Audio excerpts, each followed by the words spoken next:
Hey guys, Barry at CTech-review.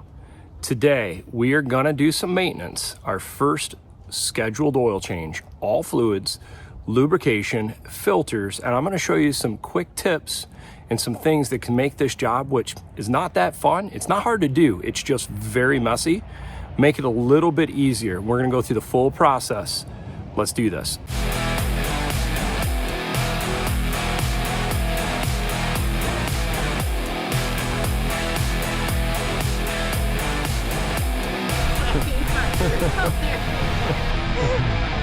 Okay, you might think this video is sponsored by AMSOIL. It is not. I do run these fluids. I've paid for everything you see right here with my own money. The reason I like to run these, I actually think they're pretty decent products. But I want to show you a few little things with the Can-Am for the 2025 Can-Am Turbo RR. There's this little silicone funnel. We'll see if it works okay. I've heard mixed reviews. And then I also picked up this little extension that connects to the transmission and differential oil bags, which will make it a little bit easier. And then we're running the 5W40 oil. And then we got a new air filter, oil filter, and then we're gonna lubricate the chassis. We've got about 22 hours on this thing now, and we are gonna do engine oil, rear differential transmission oil, and the front differential oil. Kind of see we are sitting at 21.4 hours. Being this is the first oil change, I want to kind of do it a little bit early, 226 miles. The next one, I don't mind pushing to 50 hours. Being this is a Can-Am, there's a few silly little things about changing oil you want to do. Number one, you want to make sure your engine is at operating temperature so that it flows through the engine and axles a little easier. Plus, there's this goofy little silicone filter you need because getting through this skid plate is a bit of a chore. And the skid plate does not drop because Can-Am decided to make the skid plate riveted to the frame. So you need this little deal to slide up in there so that you can drain your oil into your pan. So we're doing 5W40, which is the general range of oil viscosity for the engine. Then we're gonna do 7590 for the differential transmission. And then we've got the 75-140 for the other axle. As I mentioned, I like using AMSOIL because I think it's a pretty good product. I've never really had a problem with this stuff. And I think it's pretty good stuff. And once you start looking at some of the discounts and stuff out there, it's not much different than some of the other oils, but I'm not recommending one over the other. This is just what I prefer to use. Can-Am in its infinite wisdom decided to put a drain hole. You buy the funnel and this is the crap that still happens. It's a terrible design. I've read about other people having the same issue, and it looks like, unfortunately, there's not a lot you can do, sadly. So now I got a huge mess to clean up. I even bought the proper funnel for what people said, and this issue still happened. So we've got the two drain plugs on the engine oil draining. We use a 17 mil, and now we've dropped the rear transmission differential plug. Let's kind of show you what it looks like. Look at all that. That is all. That's from the magnet. That's wild. So the magnet's working, and this is why I like to do oil changes at first and kind of do this stuff early in the life, because it'll make your machine last longer. Even though I didn't go the recommended 50 hours, we're doing it 20. Not a bad idea for the first time. All the break-in oils and little sediment, get that replaced now. So there is what the clean drain plug and magnet look like. That is just wild. There was a lot of sediment. So obviously the magnet is working, and I'm glad we're changing the rear differential transmission fluid so early. The engine plug, the main 17 mil, we're gonna clean that now, and I'm gonna show you kind of the difference of what it looks like and show you how this magnet's working. So we just sprayed and cleaned that off, and you can see, now we can see the magnet on the engine drain plug. So the magnet is working obviously on both of these, and I'm glad I'm changing the fluids so early in the life of this machine. Okay, so now we're gonna remove the oil cap. Now, when you replace the oil filters and drain plugs, you always are supposed to use new washers and new O-rings. So anyhow, we'll put new ones on, but we'll pull out the cartridge filter now on top of the engine.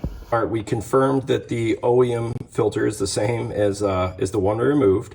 That's something I always check before. Always put a little bit of oil on the bottom of the seal. It'll just make sure it mates up correctly.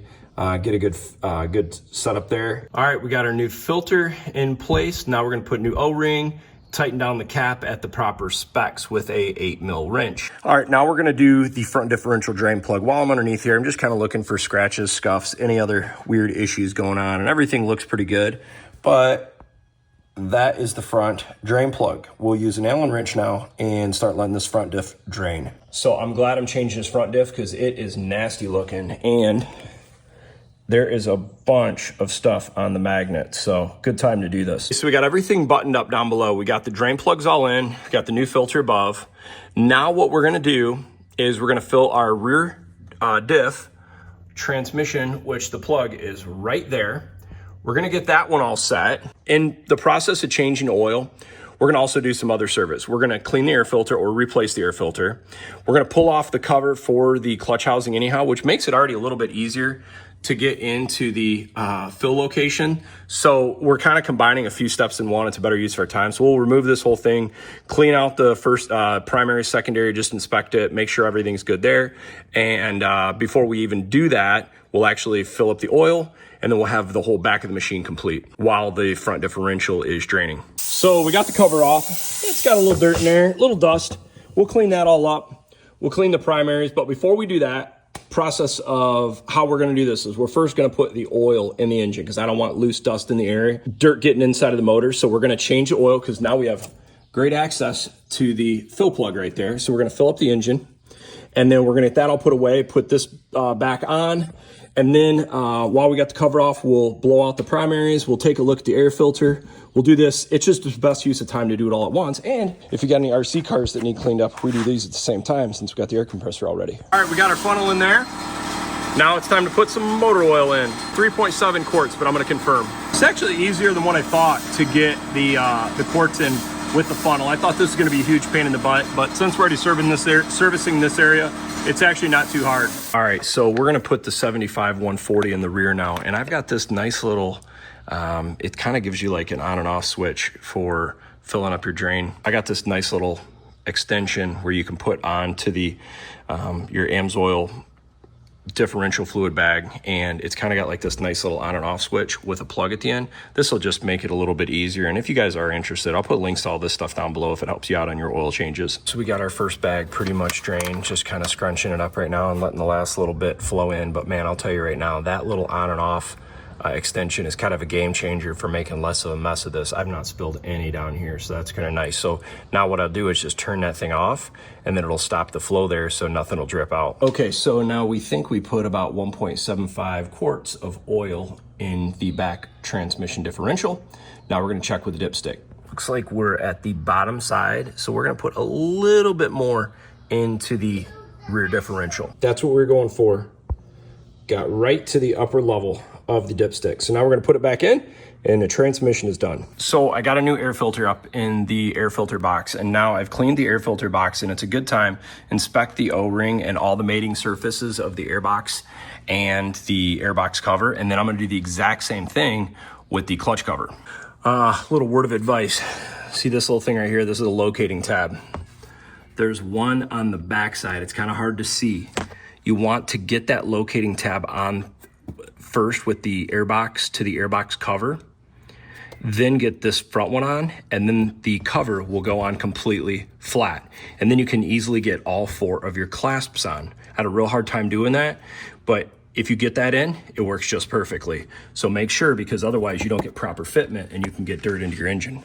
Another little tip, if you do decide to take an air compressor in here and you remove these two hoses, plug that one up there with something, because you don't want any of the contaminants in here blowing up, and that would be a direct flow into the intake of the engine. So you want to make sure everything is capped off if you decide to use an air compressor and clean out this system. Okay, I used compressed air, blew out the clutches. I'm checking for all of the primary and secondary inner sleeves to make sure there's no weird wear, and everything feels good. The belt looks good.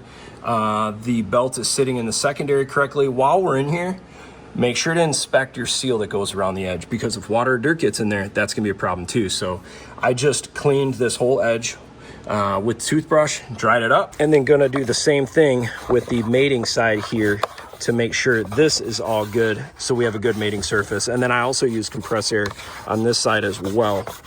Okay, so we got the front diff plug all cleaned up, and we're gonna put this back in now. Okay, we got the front diff plug all in, cleaning up our little mess, and now we will go on to filling the front diff and checking the engine oil. All right, we're gonna pull out the dipstick after we cleaned it. Looks like we're right at full, perfect. Okay, so we got all of the intake tubes on, torque to spec, every single bolt, nut, bolt, air filter's done. Last step now is finish the front diff, and then we're going to grease all the different Zerk fittings on this thing, and we should be all set for this trip. Okay, so that is your fill plug for the front differential. I just pulled it out, cleaned it up. It's got a little blue sticker on, at least on mine on the 25. So now we just fill this up from that port right there, put the cover on, and we are done. For filling the front diff, I don't see any other way other than some sort of flexible hose. And dude, this thing works perfect. It sneaks right in there, and that shutoff is kind of clutch for doing this. And I can just kind of hold it up in there and drain it. Don't do what I did. I dropped this fill plug down in that carrier area. That made for some fun to get that out. So last step in this fun process is we are going to grease up all the joints. And if you do not have a lock and lube, one of these grease guns, dude, I highly, highly recommend it. This thing's had a hard life. Look at this dent in the bottom. And guess what? You don't see any leaks, and this thing hangs vertically. And this is why I use this thing, because this is a setup. If you take care of it, it'll easily last you once in a lifetime. Not cheap, but not that expensive considering how quality it is. Now that I got everything greased, I like to kind of go clean up any excess grease that pumped out. Is it necessary? No. But if you have less grease out, it's less nasty stuff that dirt can attract to, which can cause problems down the road. This one here got really greasy. There's no reason to leave all this sitting there. It's just gonna attract a bunch of dirt and make for a bigger mess later on. So that rear sway bars are done. Got our lock and lube. That thing did a great job. Clean up the rest of the spots, kind of see where it's popping out through the different Zerk fittings.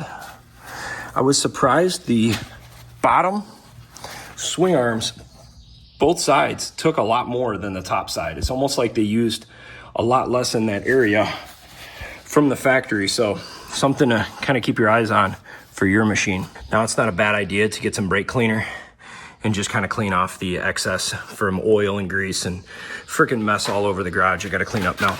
As I mentioned, if you don't have one of these, worth every penny, buy one. Highly recommend it. I'll put the exact link down below of this exact grease gun. There's 2 steps to the process. We're gonna pull up this air cover area. This comes off like that. Purpose of this is we want to clean this area out right here. Plus, I'm gonna remove this thing, which is a cover for the intakes, and this can get clogged and get pretty nasty. So we're gonna clean this out. We're gonna check our coolants, and we're gonna check the intercooler. We're gonna make sure all this stuff is clean. Okay, so we cleaned off this, and we used a little air compressor right here to just blow this area off. I'm gonna check the intercooler now and just make sure it's clean. And it's a good thing because it is a little bit dirty, so we'll use some air here.